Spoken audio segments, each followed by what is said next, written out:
Hi, I'm Dana, and I'm going to be talking about momentum and collisions. So there are four types of collision. The first one is elastic. An elastic collision is when the kinetic energy is the same after as it was before the collision. Here's an example of an elastic collision. When one ball strikes another ball, after the collision, both balls continue moving in different directions with no loss of kinetic energy. The total kinetic energy of the system is conserved before and after the collision. The next type of collision we're going to learn is an inelastic collision.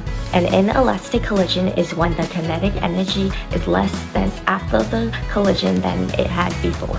A baseball bat hitting a baseball is an example.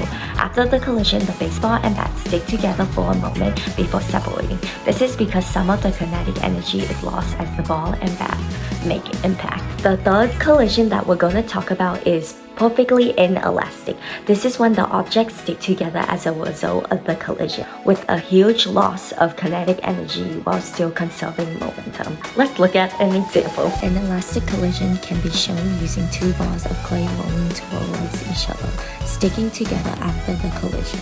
Let's take a closer look at this. So when the clay balls approach each other, there is kinetic energy due to motion. Whenever the balls collide, the kinetic energy will get distributed and the balls will deform slightly. In this collision, momentum is conserved. Momentum is a property of moving objects, and it is equal to the mass of an object and multiplied by its velocity. So when the balls collide, the kinetic energy will be the same before and after the collision. The last type of collision we're going to learn is explosion.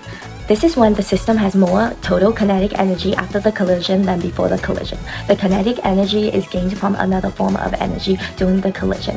An example could be when a child pushes off his mother while skating. He gains kinetic energy, therefore it has to be an explosion. According to Newton's third law, every action there is an equal and opposite reaction, and a system's momentum is constant if no outside forces are acting on it. This is known as conservation of momentum. A system's total momentum prior to an interaction is equal to its total momentum following the contact. Regardless of the kind of collision, the overall momentum P equals mv, where initial momentum equals final momentum of both cards is conserved when they clash. These two cards collide elastically, therefore there is no kinetic energy loss as they bounce off one another. This is another demonstration of conservation of momentum. The initial momentum of the man and the ball is equal to 0, which is the total momentum system. The explosion of the ball moves it to the left, representing negative momentum. To make the total final momentum 0, the man moves right, giving him positive momentum.